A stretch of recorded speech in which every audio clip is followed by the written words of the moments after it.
Boa tarde, quinto ano. Na aula de história de hoje, nós iremos falar sobre o primeiro reinado e crise do primeiro reinado, tá? Esse período político do Brasil, então, passa a ser Brasil, né?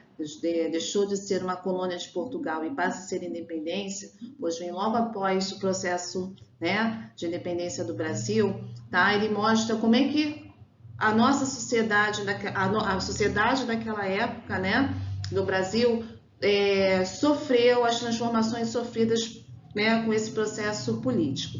Só que antes disso, a gente vai relembrar o processo de independência, tá?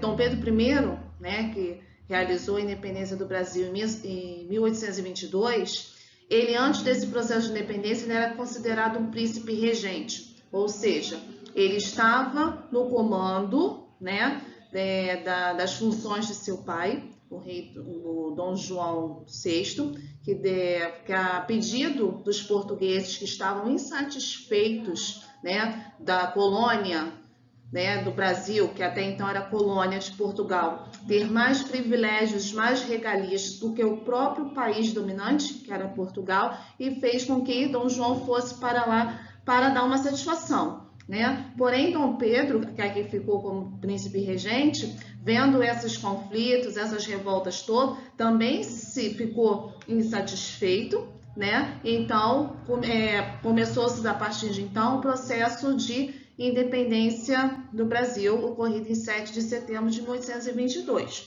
tá? Porém, mesmo com o país, né, já independente, o Brasil declarado independente, com o início do primeiro reinado, onde Dom Pedro deixa de ter o título de príncipe regente, passa a ser considerado imperador, né, por ter declarado a independência do Brasil, ainda a gente sofre algumas questões, alguns ajustes. Não é nem assim, ele era independente apenas em título, né? Questões titulares, tá? Ele não era de fato, então, ele não era tão independente assim, porque se você pensar bem, hoje o nosso país, o Brasil, ele é considerado uma república, onde seus governantes são escolhidos por voto. Porém, o que aconteceu foi o seguinte, foi dada uma continuidade, era uma monarquia. O poder continuava sendo o quê? Passado de pai para filho. O povo não tinha direito a escolher os seus governantes. Tá? E com isso houve em todo esse processo, em todo esse governo de primeiro reinado de Dom Pedro I, né, ocorreram grandes insatisfações que gerou a crise que nós vamos ver no decorrer da nossa aula no livro. Então, lá no livro de vocês, no capítulo 6, página 281 do livro de vocês, tá? A gente vai falar sobre esse primeiro reinado, tá? Como ele aconteceu, como Dom Pedro I, né, governou durante esse período, que foi de 1822 até 1831, e como ocorreu a crise do primeiro reinado. Então, começa assim, a Sociedade Imperial Brasileira. A independência levou Dom Pedro I a imperador de um grande território, que ainda convivia com a estabilidade da separação, ou seja, os portugueses insatisfeitos com brasileiros, com a política que estava acontecendo no Brasil. Dessa maneira, seu governo tinha como principais objetivos impedir a recolonização e a divisão do espaço brasileiro, além de atender às demandas de uma elite brasileira que buscava comprar escravos da África, comercializar seus produtos agrícolas com o mundo exterior e comprar produtos manufaturados, ou seja, industrializados da Europa. Então, vamos lá. Lembra que Portugal tinha uma aliança com a Inglaterra, né? A França havia inserido o bloqueio continental, né? Porém, a família real fugiu para o Brasil para poder fugir desse bloqueio continental, que era o quê? A possibilidade de fazer transações econômicas com outros países da Europa, né? Só que o Brasil, por ser um país de extensão territorial, isso a gente viu na geografia, imensa, né? Alguns estados são maiores até que muitos países do planeta, o que aconteceu? Fugiu um pouco do controle. Essa colônia, esse espaço dependente que era Brasil, né?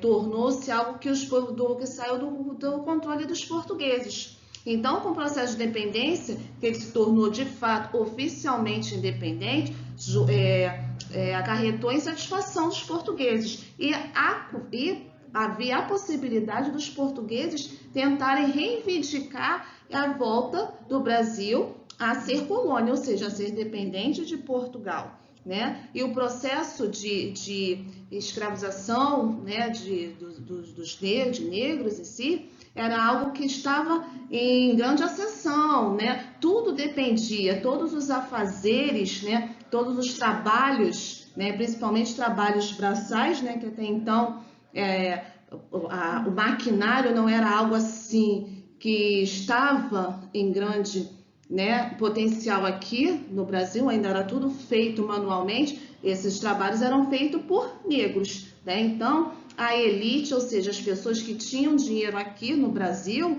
né, estavam ao lado de Dom Pedro I para ter esse apoio em continuar o processo de escravização dos negros, tá? Continuando, na página 281. Essa elite brasileira vinha se formando desde o início da colonização do Brasil, mas foi no final do século XVIII que ela começou a ter mais força devido aos lucros que obtinham com o comércio. Ou seja, o dinheiro começava a circular, né, em grande quantidade. Lembra que Dom João VI, quando aqui chegou, fez modificações, criou o primeiro banco, né, o Banco do Brasil, né, que nós já havíamos conversado na escola, né, até tem o Centro Cultural Banco do Brasil, que fica ao lado desse primeiro prédio de uma agência bancária oficial no Brasil, tá? Então, assim, o dinheiro estava começando, mas quem é que tinha dinheiro? A elite, né? Os donos de fazendas, os senhores de escravos, tá bom? Abaixo daqui, mas quem fazia parte dessa elite? Foi o que eu acabei de responder. As pessoas que tinham comércio, que eram donos de terras de posse, donos de escravos, tá? Terceiro parágrafo. Outra parte da sociedade brasileira era dos homens e mulheres livres de classe média, do meio urbano. Ela era formada principalmente por funcionários públicos, médicos, advogados e jornalistas. Ou então, com todo aquele processo de melhorias que o Brasil obteve com a chegada da corte real portuguesa, com a família real portuguesa, começaram a surgir profissões que até então só existiam na Europa, né? Medicina, jornalistas, advogados, né? Até hoje eles têm, né, um valor em potencial muito grande, mas naquela época, então, todo mundo que tinha oportunidade de estudar, as famílias que tinham uma condição, né, razoável a boa daquela época, os filhos saíam das fazendas, iam para as chamadas capitais, né, São Paulo, Rio de Janeiro. Para quê? Ou até mesmo para fora, né, para a Europa, para poder se formar, ou em advogados, médicos e jornalistas. E esses, então, começaram a formar a segunda camada da sociedade do primeiro reinado, que é a classe média, tá? Além deles, também existiam as pessoas pobres, formadas por libertos, ex-escravos, camponeses e trabalhadores. Aí vem, é como se a gente dividisse em três camadas, né? A alta camada, os donos, né? Aquela elite que estava junto com Dom Pedro, que fazia parte da corte portuguesa, que agora então já não é mais portuguesa, porém continua ainda, né, junto ao legado de Dom João VI, agora junto com Dom Pedro I. A segunda camada, que é aquela classe média, né, formada por pessoas de estudo, né, que eram chamadas assim, por pessoas de estudo, advogados, médicos e jornalistas, e a classe maior, a terceira classe, tá, em número bem maior que as outras, porém de menos voz. Por quê? Porque eram formados por pessoas pobres, pessoas humildes, pessoas que trabalhavam, né, para manter os luxos das classes dominantes, das classes mais ricas, ou até mesmo ex-escravos, né, que tinham sido alforriados por motivos diversos. Último parágrafo da página 282. Por último, uma grande parcela da sociedade brasileira era formada por escravizados africanos e brasileiros. Esse grupo era visto pelas outras classes sociais unicamente como força de trabalho e eram propriedade de uma pessoa, portanto não recebiam salários. Negros, escravos, trabalhavam em troca de comida. Negro, escravo, não recebia dinheiro. Por isso que o processo de abolição da escravatura demorou-se tanto. Um dos motivos também foi por isso, porque muitos negros, conseguiam a sua alforria, a sua liberdade, porque compravam. Só que como é que eles iam comprar se eles não tinham dinheiro? Eles trabalhavam por troca de comida. Então eram favores às vezes prestados, ganhar confiança de alguns senhores para poder obter dinheiro e comprar sua liberdade. Então a classe de escravos é a classe mais pobre, a pobreza da pobreza, tá? Trabalhavam às vezes até 16 horas por dia, o dia tem 24 horas, o cara trabalha 16 horas. Mesmo assim, trabalho pesado, que os restantes de tempo que ele tinha de folga, vamos dizer assim, o cara pagava, o cara não descansava, o cara pagava, porque, muitas vezes, além do trabalho, eles eram açoitados, trabalhavam à base de pancada, A gente sabe bem disso. Então, era assim, a camada mais simples, mais humilde, é considerada a pior do período do primeiro reinado, tá? A mão de obra escrava foi mais utilizada nas grandes plantações de algodão, cana-de-açúcar, café e tabaco, na extração de ouro e em grande parte dos trabalhos manuais dos meios urbanos. Ou seja, a maioria do trabalho dos escravos trabalhava o quê? Na roça, em fazendas, em produções agrícolas, que era então o tipo de economia que sustentava o Brasil, tá? Que era a extração de ouro e plantações, principalmente de cana-de-açúcar, tabaco e café, tá bom? Na página 283, a gente vai falar sobre a Constituição Brasileira de 1824. Se o Brasil inteiro, então, tornou-se independente, eles tinham que passar a ter suas próprias leis. A Constituição é um documento em que todos nós seguimos a nossa vida, as nossas regras de convivência, está nesse livro. Isso se chama Constituição. E a primeira Constituição brasileira, ela data de 1824. Lá na página 283 está assim: o início desse novo momento da história brasileira também mostrou que era necessário constituir as instituições políticas e econômicas brasileiras, além de definir quem era membro ou não dessa nova sociedade no Brasil. Por outro lado, como não desejavam mudanças bruscas, a monarquia, sob o comando de Dom Pedro, foi mantida, assim como a estrutura de império. Então, vamos lá. Brasil independente. Estamos falando agora de um país de fato independente. Brasil precisava de suas leis. Porém, vamos lembrar que quem estava no governo, quem estava mandando era Dom Pedro I. Ou seja, ele estava no cargo, porém ele não foi eleito. Ele o quê? Ele foi um cargo que foi concedido a ele de pai para filho, de geração para geração, uma monarquia. Então, o que acontecia? Eu era independente, porém eu não queria mudanças, eu queria continuar com as minhas regalias, Então, para isso, todas as leis que foram constituídas na Constituição Brasileira de 1824, elas são de acordo com os interesses unicamente de Dom Pedro e a elite brasileira, tá?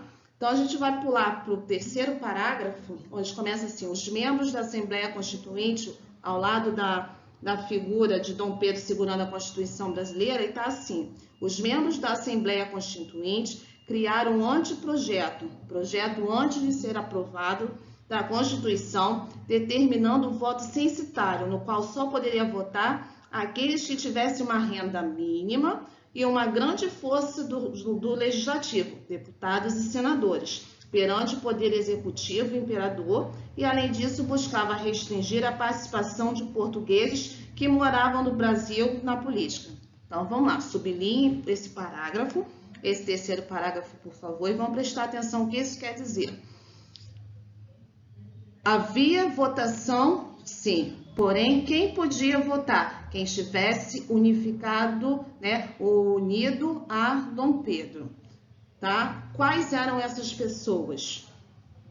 Pessoas da elite, ou seja, que tinham dinheiro, e aqueles que, além de dinheiro, não eram portugueses legítimos, ou seja, não eram os nascidos em Portugal, porque corria o risco, né, que eu já havia dito anteriormente, de Portugal reivindicar a independência, a colônia do Brasil, né? A sua colônia, que era o que o Brasil era, então, até então colônia de Portugal, tá? Então só podia votar a elite que estava ao lado de Dom Pedro e aqueles que não eram português nascido em Portugal, não eram no caso os descendentes podiam, tá?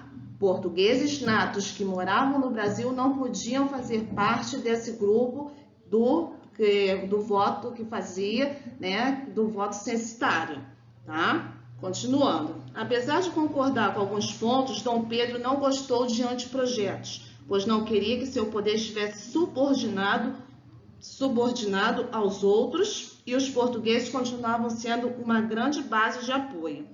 Dessa forma, o imperador nomeou uma comissão de 10 homens de sua confiança que queria escrever uma nova Constituição, ou seja, o voto censitário foi por terra. Que Dom Pedro chegou assim, peraí, algumas coisas não vão funcionar ao meu gosto.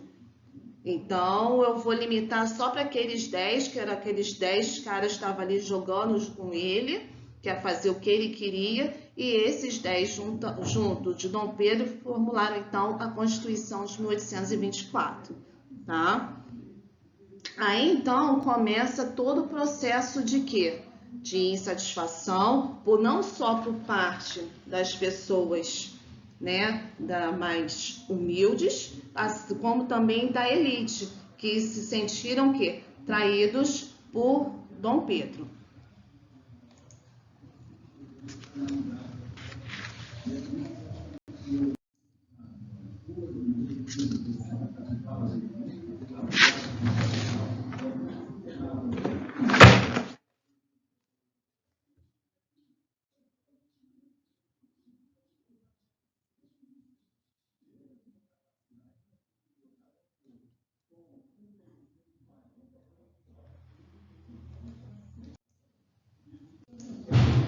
Então, começa a questão do primeiro reinado, do fim do primeiro reinado.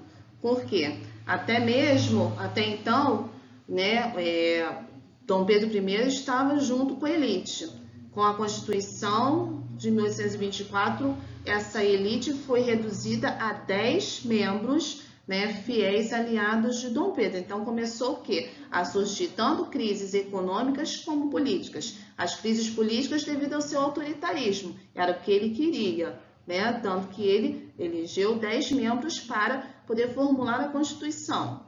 Né? Então, desagradou tanto grupos liberais quanto moderados, tanto aqueles que estavam apoiando como aqueles que estavam em desagrado com o seu governo. Né? E com isso surgiu a questão do temor de recolonização. Se o Brasil, enquanto colônia de Portugal, funcionava muito bem, quando conquistou a independência, ele começou a desandar, ou seja, a dar problemas. Isso motivou porque tanto portugueses e brasileiros, né, ficarem questionando se realmente o processo de dependência era um bom negócio ou se voltava a ser colônia de Portugal, tá? E sobre a crise econômica, houve o quê? Aumento da dívida externa, ou seja, o Brasil começou a dever, a depender de outros países, principalmente a Inglaterra, que era até então seu grande aliado, a falência do Banco do Brasil em 1829 e o custo de vida muito caro, né, que influenciou a revolta da população, até mesmo da população da elite. Tudo isso que eu falei agora sobre a crise do primeiro reinado, a gente vai encontrar no capítulo 7 do nosso livro, tá? Começando na página 287 e indo até a página 290. Eu peço por gentileza que vocês, tanto do capítulo 6 quanto do capítulo 7, copiem em seu caderno, tá? As questões, as atividades resolvidas, porque elas são um resumo de todo o conteúdo do capítulo, tá? E façam, por gentileza, os exercícios do livro, capítulo 6 e capítulo 7. Fiquem com Deus, um beijinho para todos.